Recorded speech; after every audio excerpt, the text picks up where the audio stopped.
as the Afrikaner is having now here, the white man, same thing. The Muslim was same position. In Spain for 800 years he had it. The Afrikaner is here only for 300 years. He's having the good time, the halwa and the nice things here. He's having it only for 300 years. The Muslims had it for 800 years. And they're listening to the dire warnings of the Quran. Allah is warning them. He's warning us all times. The warnings are eternal. فَلَمَّا نَسُوا مَا ذُكِّرُوا بِهِ. Before that, say كَمْ تَرَكُوا مِنْ جَنَّاتٍ وَعُيُونٍ كم تركوا من جنات وعيون وزوء ومقام كريم ونعمة كانوا فيها فاكهين كذلك أورثناها قوما آخرين فما بقت عليهم السماء والأرض وما كانوا منذرين. They read this. They read in the Salat, during the Quranic, the rakats, in our Salat, they read. During the Taraweeh, they read. And they read the tilawat in the homes, they read. These are Arabs. They understood what they were reading. It was the language. In our case, we have a lame excuse for saying, we don't understand. It's an excuse we have. We don't understand what we read. Allah has given us warning, but this is like water on duck's back because we didn't know what the warnings were about. So now, I want to put you in a dangerous situation. I said, look, get the translation. So you won't have any more excuses. That's why you are afraid. Don't buy. You are in deeper trouble. Yes. Now you want to read, Allah is telling you this, say, man. And if you don't heed the warning, double trouble. Rather be in single trouble. Just say, I didn't know. If you think you'll get away with that. The Arab is reading this in his own mother tongue. And Allah is warning him. Kam taraku min jannatin wa uyun. So how many were the gardens and the fountains they left behind? Wazuim wa makamin kareem. And cornfields and monumental buildings. Wa ni'matin kanu fiha fakihin. And wealth and the amenities of life in which they took so much delight. Kathalika. Awrasnaha qawman akharin. Thus other people were made to inherit these things. فَمَا بَقَتْ عَلَيْهِمُ السَّمَاءُ وَالْأَرْضُ وَمَا كَانُوا مُنذَرِينَ. And neither the heavens nor the earth shed a tear for them, nor was respite given to them anymore. They read it. But when they read it, they're thinking about the Egyptians. They are thinking about the Egyptians, the fool, the Pharaoh. Allah, look at them. The garden they had and the fountain they had and the monumental building, the pyramids and the sphinx. Oh, what they had. And cornfields, everything they had, the richest. One of the most richest civilized nation at the time was Egypt. And the fool, he didn't heed the warning. Allah sends plague after plague, warnings after warnings. He didn't heed. Eventually Allah destroyed him in the Red Sea, drowned him and his hordes and his troops. He drowned him in the Red Sea. You see that fool? He didn't learn. He didn't learn. See what Allah did to him? The fool doesn't know that he is in the firing line now. When he's reading, he is in the firing line. Because when you read this today, as soon as you read this, you think of Spain. Wallah. If you ever go to Spain, if you ever visit that country, you see that the Alhambra, the Cordova, all these beautiful cities that the Muslims left behind, buildings, beautiful buildings, and fountains in disuse.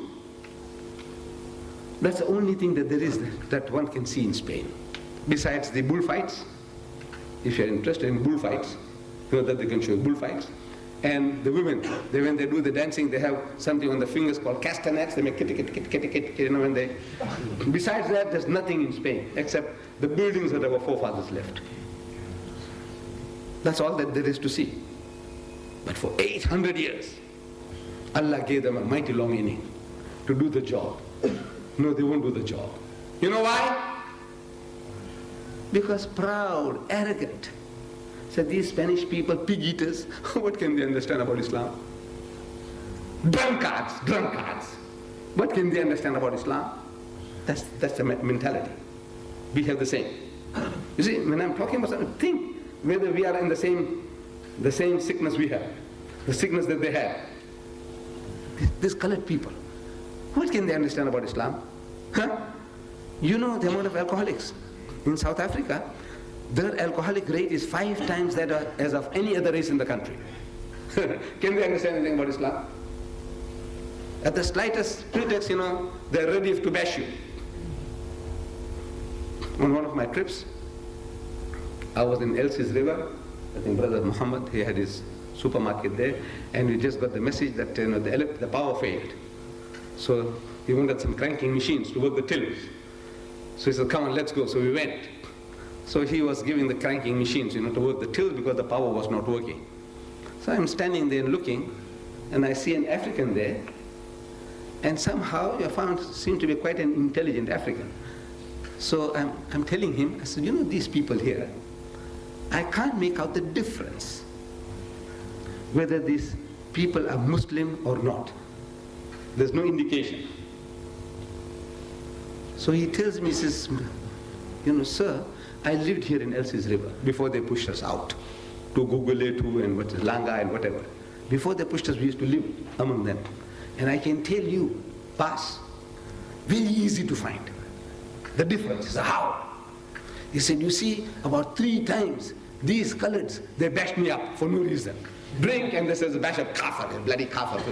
These Malay people, they're very good people. They don't do that. That's his way of identifying. The color and the Malay. Otherwise, we look the same. Am I right? Look, in your looks, there's no difference. Wallah, there's no difference. In your surnames, there's no difference. In your language, there's no difference. The only thing that indicates that you are a Muslim is when I see the kufiya on your head, I say, no, this guy's a Muslim. Otherwise, how can I know? No? Mrs. Johnson visits me, Johnson. I say, are you Muslim? She says, yes. I said, what's your husband? He says, also Johnson. She is a Muslim. I said, yes. I said, where do you live? He said, on Johnson Road. No, really, there's no... So my husband is a journalist. Johnson. I have to ask again and again, Muslim? Your husband Muslim? No indication. Mr. Hendricks. What's Hendricks? You have a Christian Hendricks, a Muslim Hendricks. If I'm wrong, you must correct me. Okay? Muslim Brown, our Qari tonight, he's a Muslim Brown, and we have a Christian Brown. Am I right? Look, that means this is what our slave masters gave our forefathers. We still carry those names. In looks, when I went to the Habibia, in my previous trips, Hanif Ali was the principal. He tells me, he said, look, he's taking me through the different classes. And he said, look, just watch the features of these children in the different classes. So I'm just scanning, Assalamu alaikum, alaikum salam. The children respond.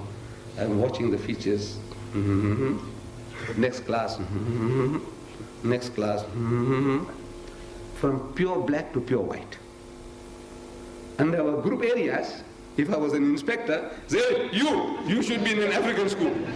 And you should be in a white school. What the hell are you doing here? From pure black to pure white among us. Muslims all. Then I go to Stellenbosch. There was a Mr. Gabriel. He was a teacher and we were talking. He takes me to his school, colored school. He didn't tell me anything, but I was doing the same thing, scanning the children. Wallah, from pure black to pure white. Same. That means this, your looks can't give me any indication what you are. It's only if you have a kufiya on, I said, no, this guy is a Muslim. Otherwise, no. Otherwise, the other man says the behavior. Can the coloreds understand anything about Islam? The Bushman in the Kalahari, you think he can understand anything about Islam? The Hottentot, can he? Nah, backward people, ignorant people, what can they understand? That mentality prevailed in Spain. These pig eaters, the Spanish people, these wine bibbers, the Spanish people, what can they understand? That arrogance. I'm telling, I say, your forefathers could? Were your forefathers, I'm talking to the Arab, were they worse than the Spanish people? Never. Your forefathers, the Arabs, of the Ayyamul Jahiliyyah, of the days of ignorance before Islam, they married their stepmothers. Did the Spanish people do that? No. These Arabs, They were marrying their stepmothers. Father died, he inherited his wife as well. They buried their daughters alive. Did the Spanish people do that? No. You were drunkards, adulterers, gamblers, the worst of human creatures. That Gibbon, the master historian, describes the Arabs before Islam. He says the human brute, almost without sense, is poorly distinguished from the rest of the animal creation. The only thing that makes him different from the animal is the form. This form. Fi ahsani taqweem. Allah has made you in the best of form. Otherwise, animal and worse than animals. You, your forefathers. And Allah could change you through His book, His wahi, His revelation, the Quran. He can't change the Spanish people. No. For 800 years, you could do nothing. Look, the white man has done the job. In 300 years, he has Christianized the nation. This in Africa, South Africa has the biggest percentage of Christians in the whole of Africa. If Libya boasts highest percentage of Muslims, South Africa boasts the highest percentage of Christians. The white man, he did the job. Among the, you carry colored identity, among all those who carry colored identity, the majority of them are Christians. The African majority are Christians. The white majority are Christians. This is an ocean of Christianity. He did the job. We in 800 years, we couldn't make a scratch. Your pride, your arrogance, you didn't want to share. Allah says, you don't want to do your job? He said, "Fatarabbasu." You wait. And they waited. You know, the fools, they waited. Allah says, wait. You say you're following Allah's command. No, that wait was not waiting. It's a warning. So look out. So they start looking out. Another foolish. Their language is like that at times. You say something, but you mean something else. Like a Frenchman learning English. He was trying to learn English, mastering English grammar. And he's sitting in a high-rise building, skyscraper, sitting near the window, and is trying to memorize his lessons. And he hears a shout. Look out! So he looked out, and a brick grazed him. Lucky he didn't die. The guy said, what the hell is this? I'm told, look out, so I look out. They said, no, when we English people say look out, means pass off. It doesn't mean look out, pass off. You understand? Pass off. That's African. Pass off. Means look out. Pass off means it's a warning. Am I right? Before that, say, Kam taraku min jannatin wa uyun. كم تركوا من جنات وعيون وزوء ومقام كريم ونعمة كانوا فيها فاكهين كذلك أورثناها قوما آخرين فما بقت عليهم السماء والأرض وما كانوا منذرين. They read this. They read in the Salat, during the Quranic, the Rakats, in our Salat, they read. During the Taraweeh, they read. And they read the Tilawat in the homes, they read. These are Arabs. As the Afrikaner is having now, here, the white man, same thing. The Muslim was same position. In Spain for 800 years he had it. The Afrikaner is here only for 300 years. He's having the good time, the halwa and the nice things here. He's having it only for 300 years. The Muslims had it for 800 years. And they're listening to the dire warnings of the Quran. Allah is warning them. He's warning us all times. The warnings are eternal. فَلَمَّا نَسُوا مَا ذُكِّرُوا بِهِ. They understood what they were reading. It was the language. In our case, we have a lame excuse for saying we don't understand. It's an excuse we have. We don't understand what we read. Allah has given us warning, but this is like water on duck's back because we didn't know what the warnings were about. So now I want to put you in a dangerous situation.